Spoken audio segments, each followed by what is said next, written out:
Good afternoon, good morning, depending upon where you're joining me from. My name is Greg Wendt. I'm the Executive Director for the Security Solutions here at Appian.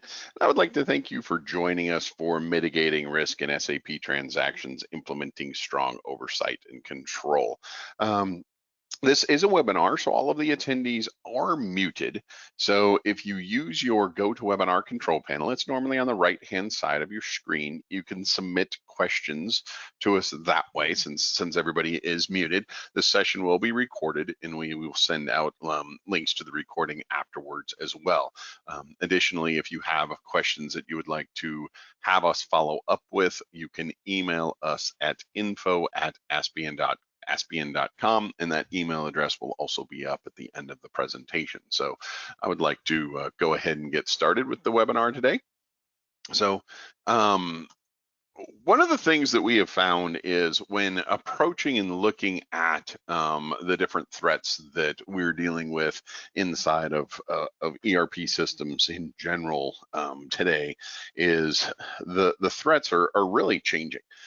The application threats, the exploits of what's happening inside of the application. Did somebody change something? Misconfiguration of a web server. How often do we hear about data being exposed, or there was a breach because of a misconfiguration of a web server or a server somewhere inside of the environments? Zero-day exploits of where a hacker comes in and gains control of either your system or your data based upon a zero-day attack. Frequently in the environment that we have today, ironically enough, though, those zero-day exploits don't always have to be exploited. Often not. You can see a lot of account issues with phishing and spear phishing attacks. They understand how the organizations work. That's one of the things that we have found through our different customers, and just through the experience that we have had, is the account takeover is a very large problem inside of ERP systems, and I'll go into that as we go through the presentation. But spear phishing and phishing attacks are definitely something to be very concerned about.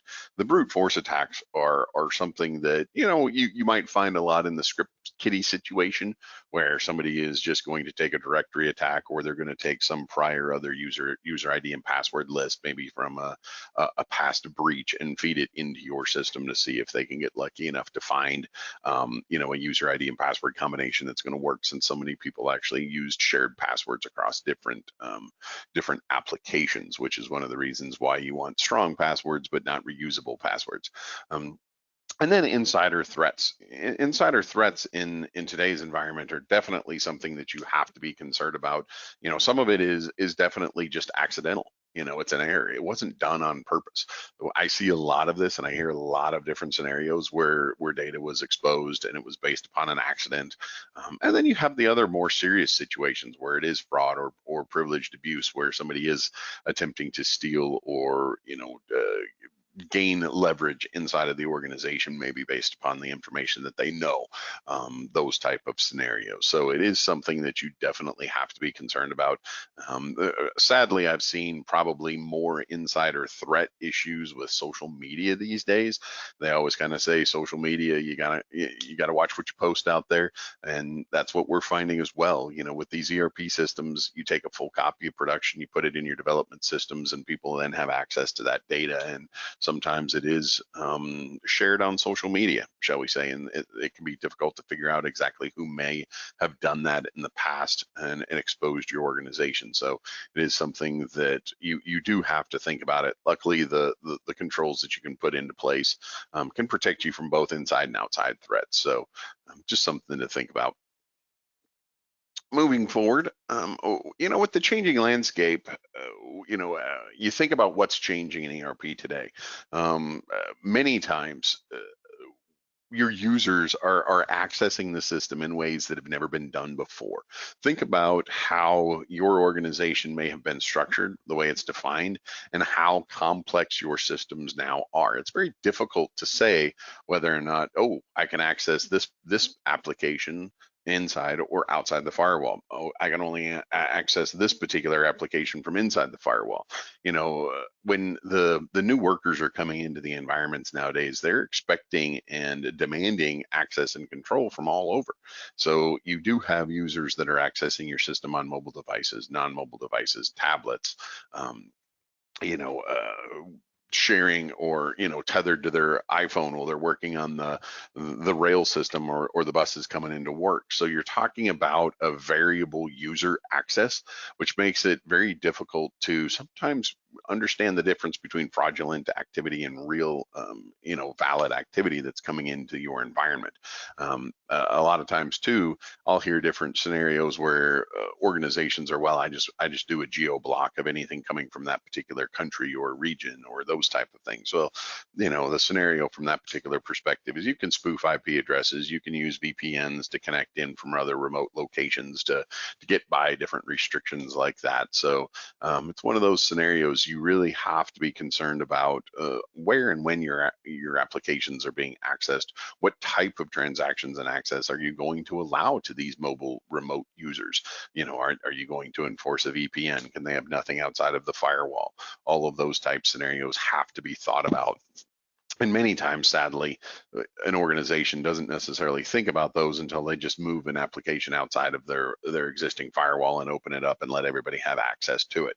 At that particular point, it's very difficult to get back in the box, so to say. So you want to definitely think about your security concerns before you make that step outside of your firewall, especially for the very first time. I have that conversation with people all of the time.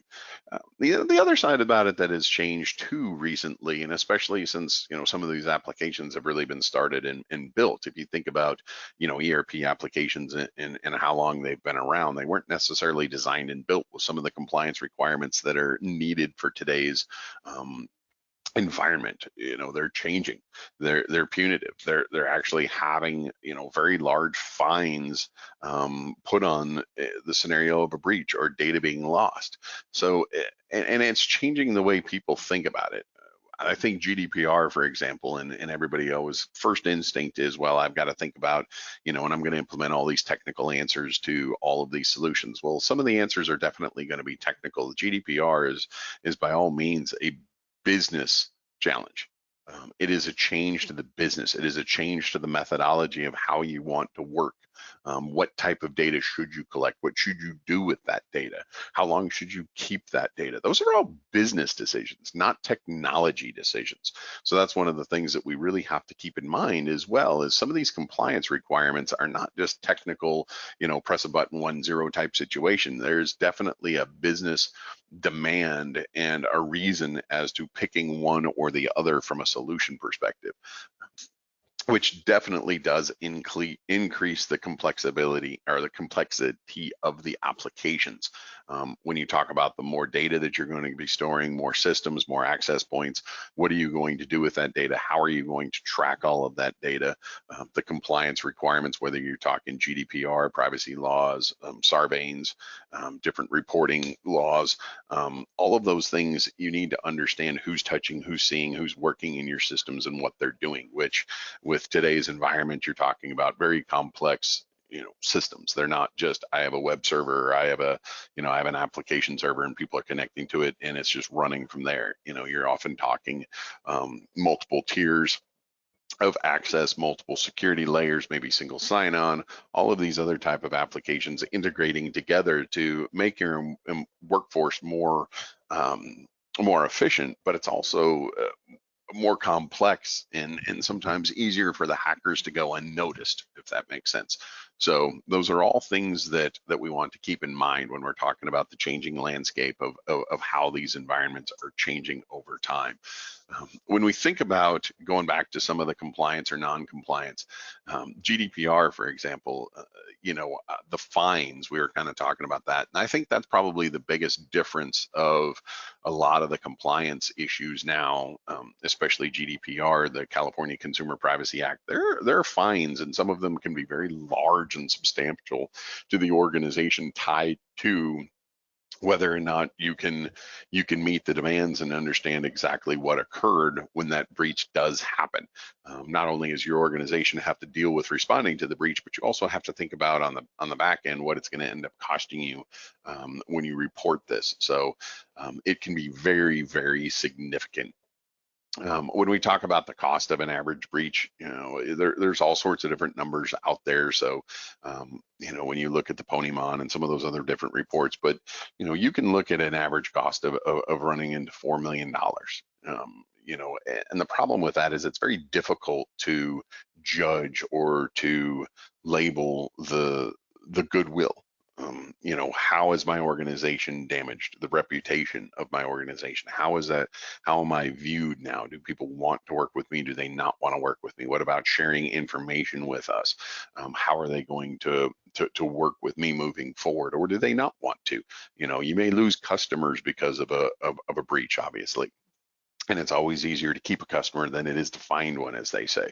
So the average cost of a breach is definitely something to be concerned about, because I don't think that's going to go down. I think as these systems become more complex, the compliance comes in. You're not only talking about the cost internally to the breach, an opportunity cost of what your resources could have been doing. I was talking to an organization, and they were specifically talking about a possibility of a direct deposit theft from their organization. They spent 2,200 man hours trying to figure out what had occurred, and they didn't even lose anything. There wasn't a breach, nothing was exposed, nothing went out. But when you talk about 2,200 man hours, that's a significant amount of time. That's a full person for longer than a year. That's a significant cost to the organization, not only in that lost resource, opportunity cost, what other projects could have been done, all of those other type of things. So those soft costs can continue to add up and make it very difficult to keep moving forward as an organization. When you talk about insider abuse and fraud, I kind of touched on this a little bit in the prior slide. The average loss is 5% of annual revenue. It's hard. It's difficult to figure out what people are doing. It's hard to make the difference between what was valid and what was invalid access, especially when you're talking about how the people are using the organizations. You bring into effect how often and how frequently they're accessing it, what devices and what transactions they're working with. All of those things make it very difficult to decide what was truly correct access or what was incorrect access. And that's probably the hardest part about this. Is it's very challenging to follow up and track and find insider abuse in a way that's not only one, efficient, but two, dials in and actually can control and lock out or affect and help you stop insider abuse and fraud. It's a huge challenge, especially with how complex the amount of users that are accessing these systems. Some of these ERP systems, you can have hundreds of thousands of users in and out of these on a daily basis. And when you think about an insider transaction that may have been abuse or fraud, you might be talking about 1 to 2 to maybe 3 transactions totally from the day. And when you're talking about hundreds of thousands of users, you really are talking about finding the needle in the haystack there. So it becomes difficult to find that. Why do the ERP apps need that next level security? If you think about this, it boils down to they were designed in a way to really process and handle data in large amounts. ERP systems they made your business processes consistent. They allowed you to have repeatable business processes to where everybody was going to be fired the same. Finance perspective, APGL, all of those things were going to be consistent. Obviously there's some customizations that you can put in there inside the ERP suites, but they were designed a long time ago. And the security and the way that security was defined doesn't necessarily fit in today's dynamic environment. You're talking about role-based access systems. Roles are static people are going to have access to those roles are going to be granted. It becomes very difficult to maybe deal with a GDPR or that finite control that you really need to be able to understand as to who's accessing data, who's viewing data, who's working with transactions, what are they doing with those transactions.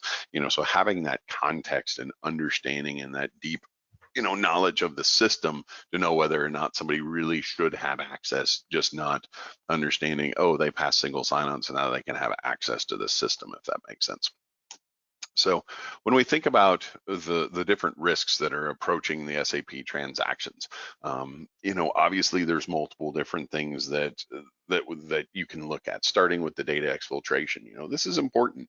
One, because once the data leaves the application, it becomes harder to control.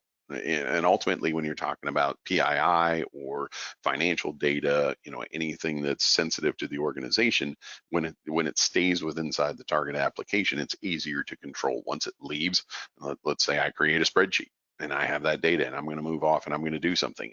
At that particular point in time, it becomes very difficult to, control what's going to happen to that data, who's going to see that data and what's going to happen with it. Also, when you're talking about exfiltration perspective, that's where you're going to end up with large amounts of data leaving the organization.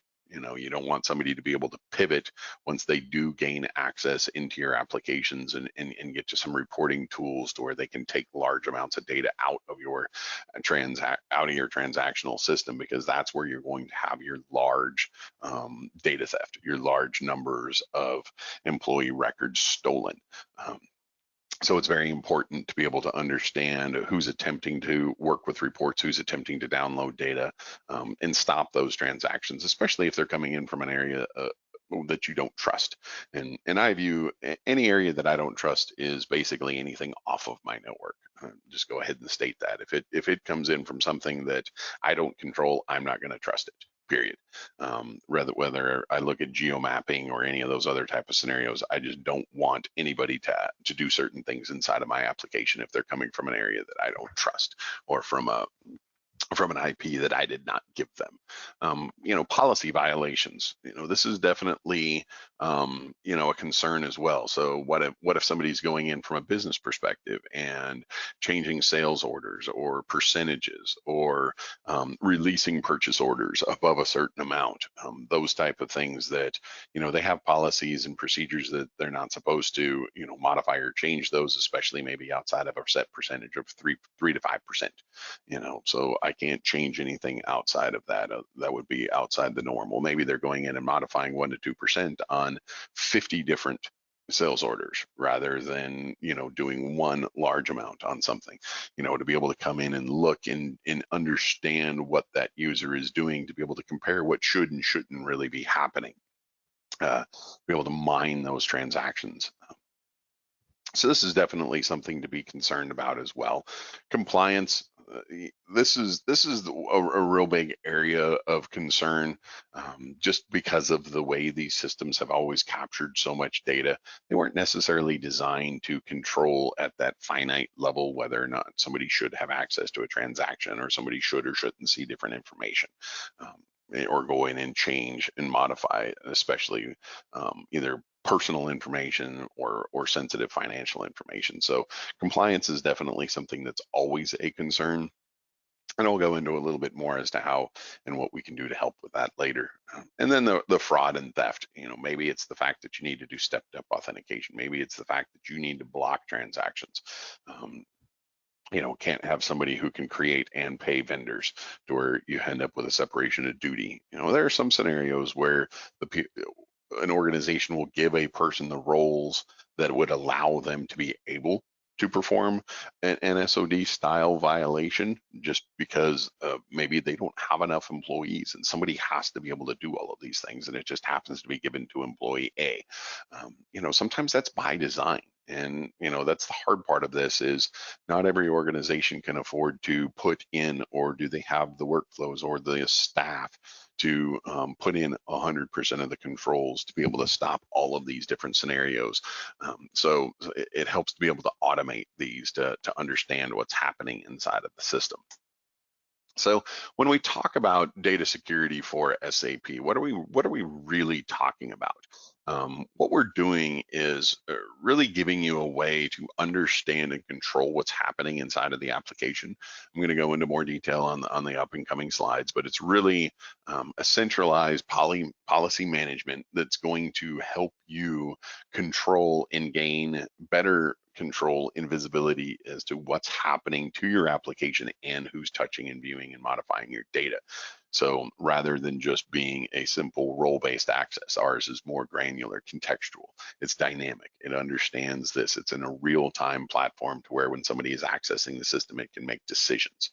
So those are the type of things that we're talking about, of being able to giving you those controls back. We take a data centric. So it's completely different, where when you think about traditional IT security, a lot of it is, I'm going to build up my firewall. I'm going to do this.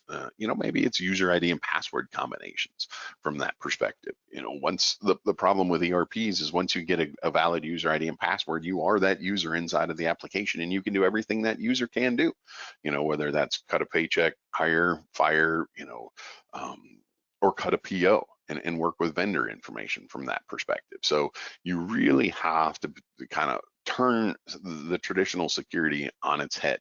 If you think about how CISOs are being hired and what their main concerns are, is it's really about a data-centric security now. So we're thinking about understanding my data, who's going to touch that data, who should be allowed to see the data, and what should they be allowed to do with that data.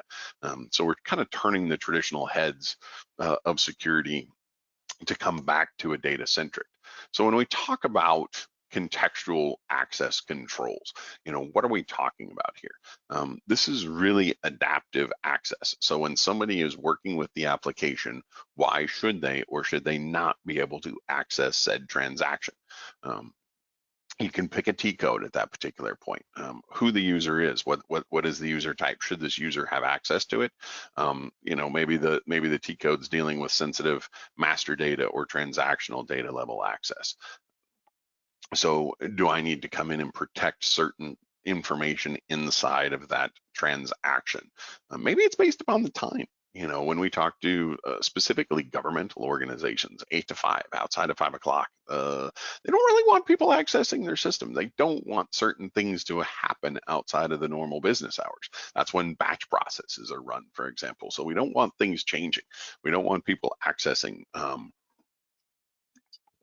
data in the environment outside of certain times. Maybe that's by country, region, area, as to I can access everything when I'm sitting at my desk. But when we're talking about being able to access it via wireless, or maybe in a remote location. Let's say, for example, we're dealing with a retail organization, and I'm at corporate. I should be able to do 100% of what I can do because I'm a corporate. But if I'm in each one of those retail target points, for example, if I'm at location 1, should I be able to do 100% of what I can do while I'm sitting at the corporate offices? Probably not. There should be better controls in that situation as to what I should or shouldn't have access to. And part of it's based upon trust. Do you trust that environment as well as you trust the environment that you are in complete control over? When you're talking about being in a remote retail environment, you might be dealing with wireless, nothing's wired.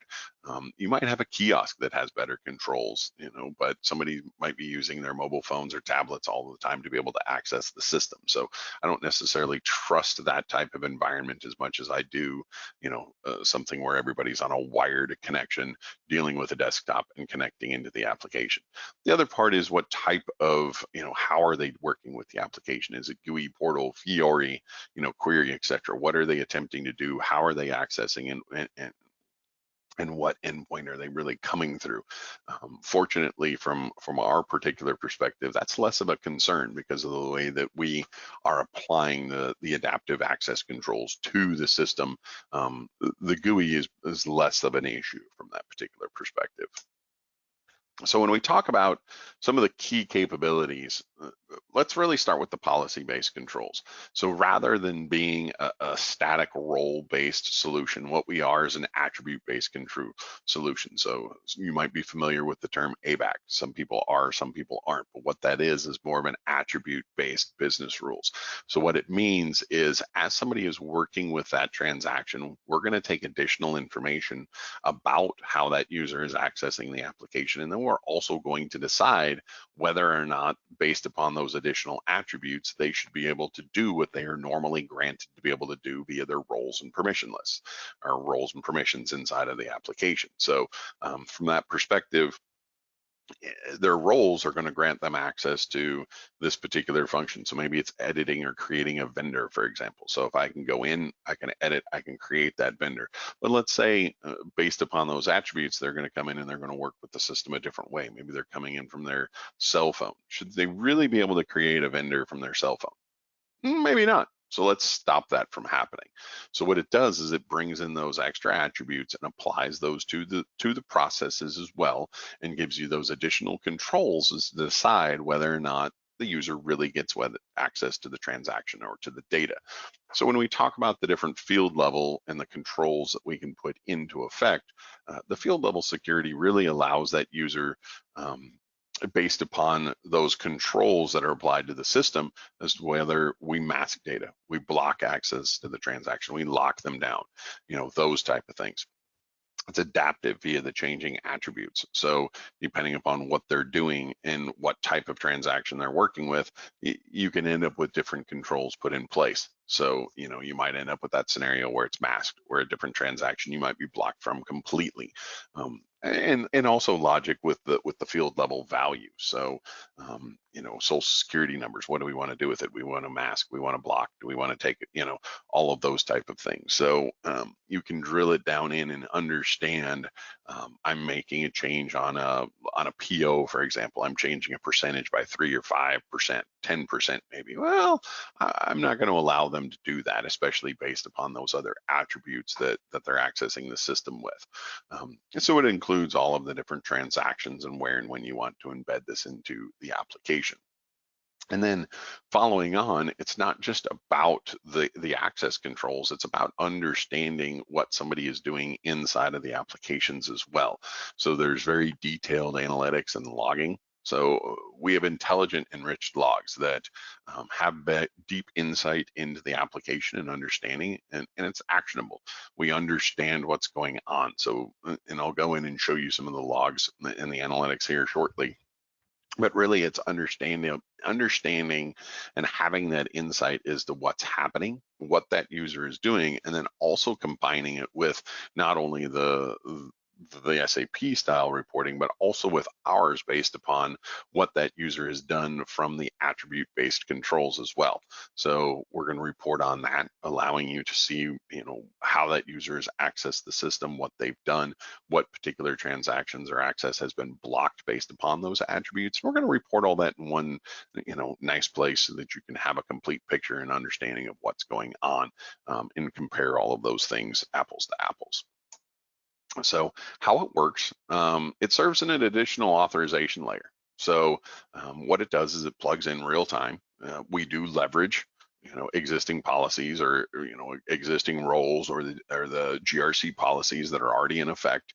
And what we do is we apply the attribute based, that activity, to a real-time execution of the application, so that in real time these users have this extra security applied based upon how it's defined and built. So that way a user is going to have a different experience if they're in a completely trusted environment versus an untrusted environment, or how they're working and accessing the application. So and then on the back end, captures all of the activity and analytics to give you further risk understanding, and be able to, give that full 24/7 understanding of what's going on, who's touching your system, what they're looking at, which helps with not only the visibility, but compliance.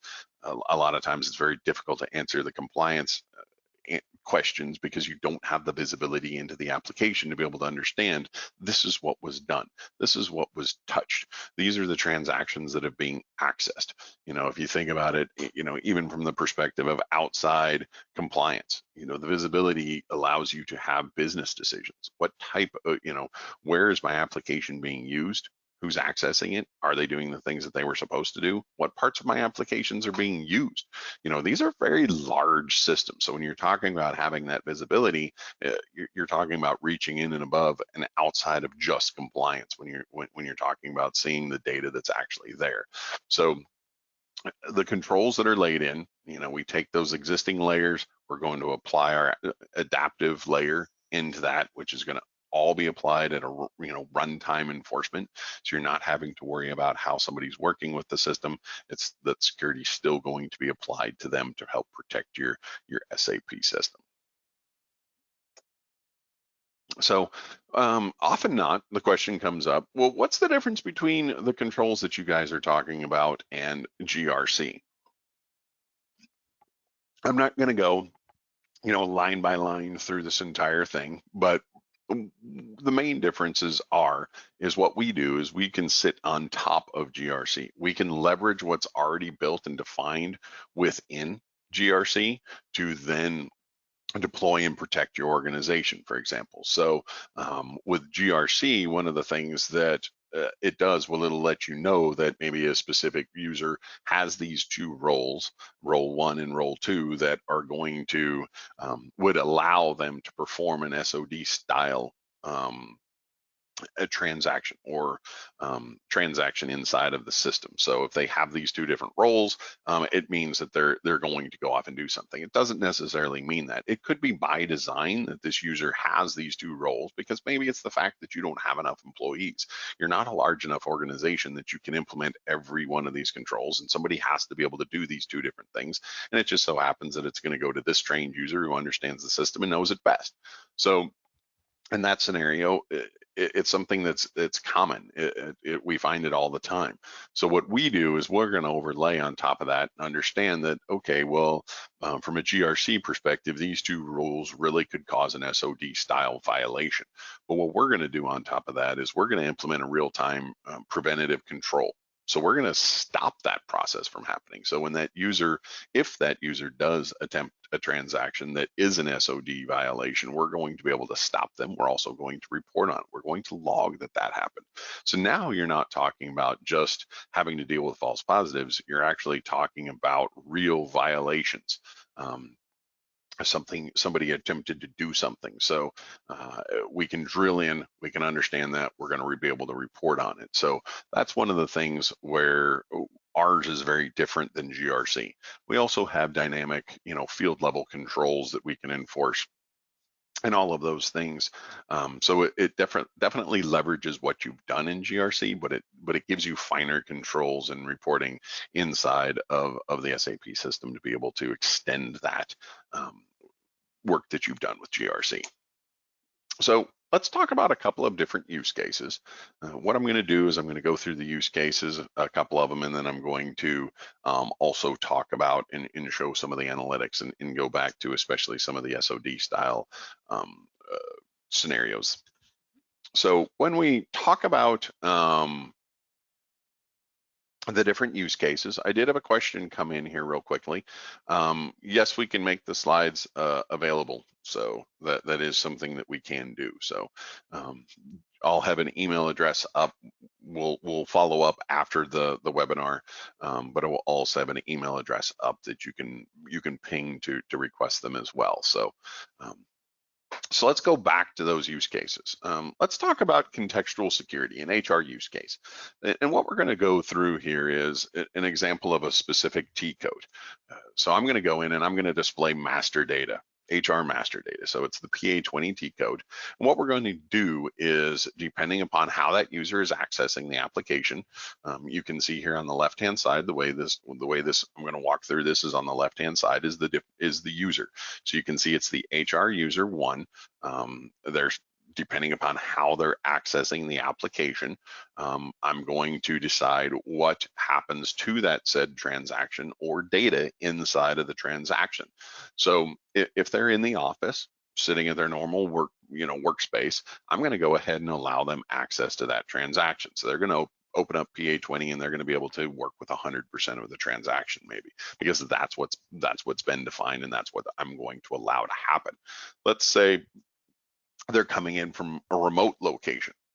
At that particular point in time, what we're going to do is we'll still allow them into the transaction, but we're going to decide to mask PII data. So social security number, maybe phone number, other pieces that you want to define as sensitive can then be masked and protected so that data won't be exposed. Just in case this is a user that's, got some remote credentials or something like that. And then maybe it's the scenario of, HR user one is coming in after hours. And at that particular point in time, I'm going to go ahead and stop the transaction from happening. So even though they have access by their roles and by the user ID and password that they put in to get into the system, we're going to go ahead and stop them from accessing it because they matched a scenario to where our additional attributes are saying, no, this user can no longer have access to this transaction from where they're coming from or the time of day that they are accessing the system with. Taking that to a supply chain, obviously supply chain and HR are very different. They have different business functions. They accomplish different goals and objectives, and they have different data sets inside of them. So when you're talking about supply chain, it may be about controlling access to vendor, price data, who gets to see what, who can order what particular type of material, those type of things. So what we have is a scenario where the SD user is going to run different types of accessing, very similar to what we're talking about from the HR, where we're going to protect the pricing or sales order data dynamically based upon the location. So when you're talking about SD user one sitting at their desk, we're going to allow them to access the transaction and they're going to be able to see what they need to see inside of the application. When they come in remotely, let's not allow them to see price data, for example. So in VA03, we can allow them to open it up, but certain information inside of that transaction is going to be protected. So they can't see that this particular unit price is $2,000. What we're going to do is we're going to show that the unit price is all zero. So they can't see that information, thus protecting maybe some of your private, your business data inside of your application. Once again, based upon coming in from a different location, we're going to stop that from happening. So they're not even going to be able to access VA03. So rather than masking, we're just going to stop that from happening. So we're not going to have to worry about something being exposed from that scenario. And taking it a little bit differently of let's go in and kind of thinking of releasing a PO. It's kind of can be a touchy transaction. There's organizations that have been hit with somebody approving or dealing with PO frauds and releasing mass amounts of POs and payment going out of the organization. So as we are working with this similar type of scenarios, the MM user one is able to run the ME28 transaction and they can release the PO. Why? Because they're sitting at their desk. The normal process flow is being followed. When we talk about maybe coming in from a remote location, or other attributes being applied to that, they can allow it, but they can't release a PO above a certain dollar value, or they can't release more than 5 POs within a certain period of time. Those type of controls can be added into the transaction. And then maybe based on the last one, coming in from a specific location, anything that you don't trust, then you're not going to allow them to release any POs. Let's just stop them from being able to do that process. So once again, this is coming in above and beyond the normal role access inside of SAP and really coming into an attribute-based access and going into those transactions, understanding how the user is working with the system and what I want as an organization for them to be able to do as they're accessing the system. Sensitive data changes from that particular perspective. Once again, kind of going back to price data. So maybe somebody can change it, but maybe they can't change it a certain number of times or by a percentage increase or decrease by a, 3, 5, 10% type of scenario. So as SD user one logs in and is working with the system, if they're working at their desk, they're going to be able to come in, they're going to be able to modify the price data, they're going to be able to do that. But maybe SD01 user one has been working with the system and they're kind of going through and they're approving and approving or changing and changing and changing of data.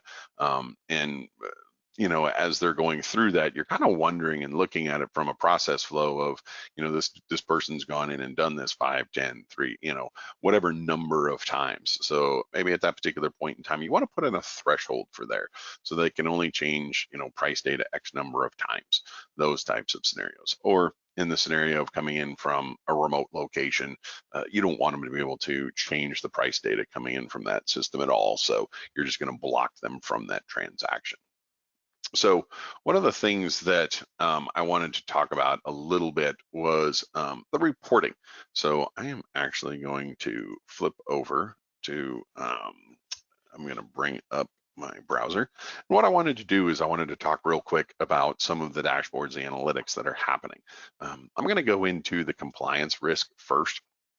And one of the things that I wanted to do, I'm going to come back up to the top of the screen in a minute, but I'm going to start by looking down at the bottom. Because one of the things that we've done is, as I said earlier, we're able to report on those SOD violations. So what we're doing is we have captured, and we can block that the transactions attempted to process. But one of the things we're going to do is we're going to report on that as well. So we can say this particular user did attempt or did an SOD style violation. And we can report on that right away. So when you're talking about compliance, audit, those type things, you can get a real-time report of what's going on inside of the system. Frequently, transactions that are granted and denied. So I'm going to go up, I'll give you a little bit more of scenario, but the denied and the granted, that's often layering in our access control and some of the reporting that we're doing as well and capturing that information into that business transaction as well. So coming back up to the top, one of the things that we're going to allow you to do is look at critical transactions. Where are all these critical transactions happening?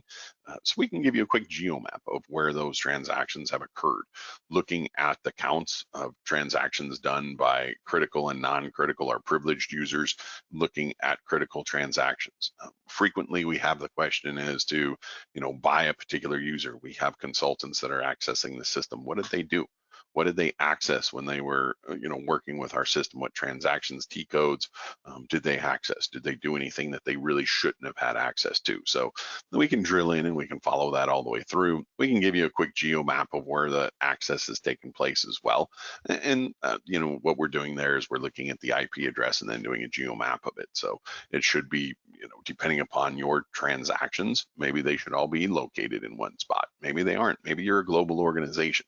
Depends upon how your organization works with your application.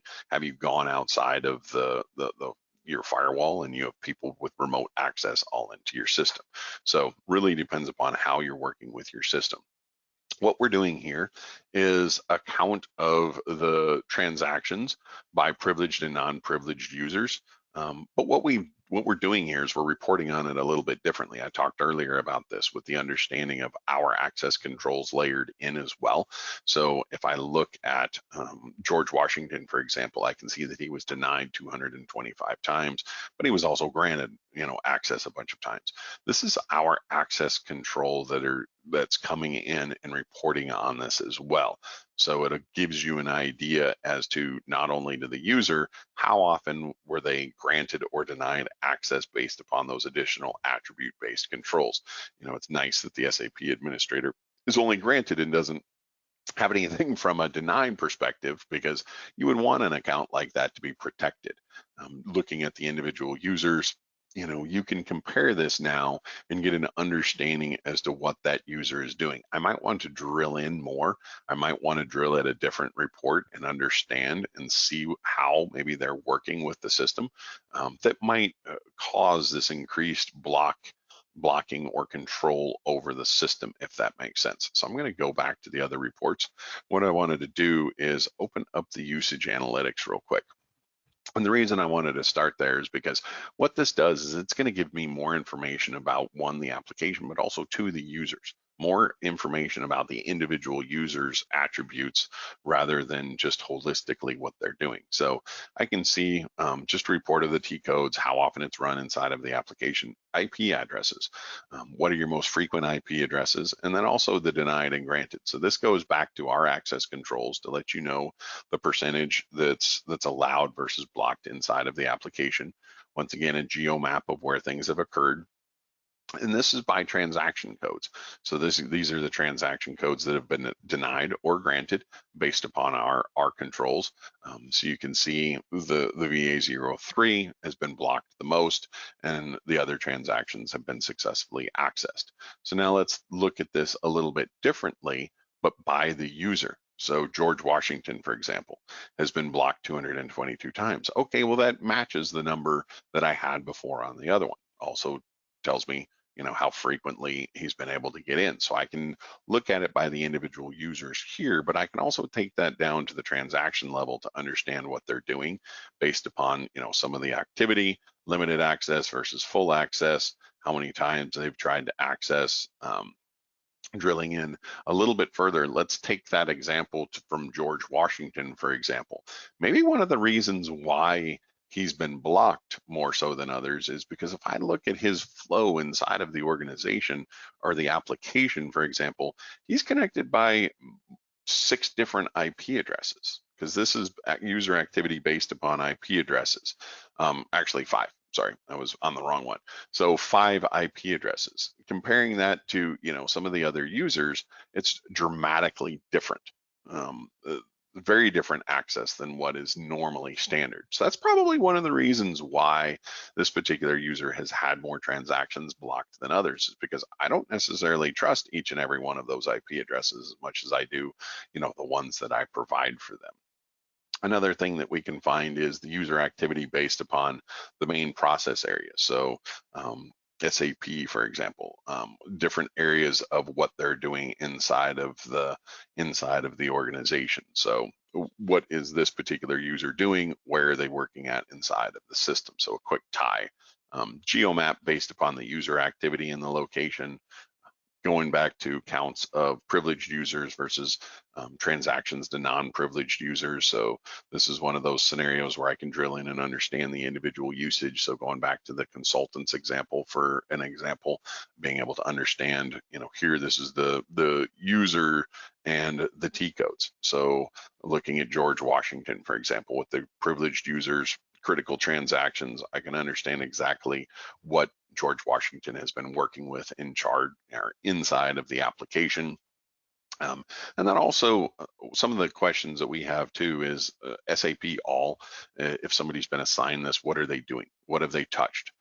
You can see also that we can report on old and new values. So if somebody has changed something, we can also let you know what the value was before, from an audit perspective of being able to, show the complete story as to what this user did inside of the system. So that way, if you've got somebody looking at these reports that don't necessarily understand SAP, they don't have to have that very in-depth knowledge of what's happening. The idea is to give them that knowledge without them having to know and understand that. I'm going to go into the business risk, and what we're thinking about and doing here is it's looking at it from a different perspective. So you can understand how your system is being used, the granted and denied, specifically the IP addresses. I'm not going to go into too much detail on those because they were on our other systems as well. But what I wanted to jump in and show here was the master data creation and changes. So who's touching master data?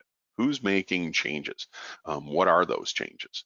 From that particular perspective, master data could drastic changes to master data could affect what my system does. So business continuity, for example. So I want to understand who's making changes there. Pricing discounts, PO releases. Once again, I want to understand who's making changes in all of those different systems. It could be that I'm concerned about payment term overrides. Maybe I'm changing it from 30, 60, 90 days in a scenario like that. Well, that could affect cash flow from the organizational perspective. So I want to be concerned about that. But the key is what we're doing is we're reporting on these transactions that are important to you. These are just an example of some of the transactions that we grabbed. This by all means doesn't mean that these are the only ones we're doing. These are set by example so you can see what we're able to pull out and report on inside of the application. So with that, I wanted to flip back to the PowerPoint. I know I covered off on a lot of things today. One of them that I wanted you to do was, or to understand, is really the way we're approaching enabling the security inside of SAP is a multi-pronged approach. So not only is it an attribute-based access control, it's also a reporting and analytics engine on the back end.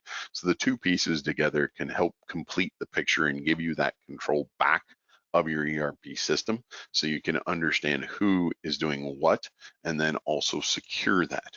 So it really is a two-pronged approach to be able to protect your SAP to give you that control back. So with that, I don't see any more questions at the moment, so I just wanted to remind you that you can email info@appsian.com and we will follow up with you as well. Keep in mind this session is recorded, so we will be sending out an update via email on the recording as well. So with that, I appreciate your time and attendance today, and I hope you have a great rest of the day. Thank you very much for joining us on the webinar and look forward to seeing you on one in the future. Thanks.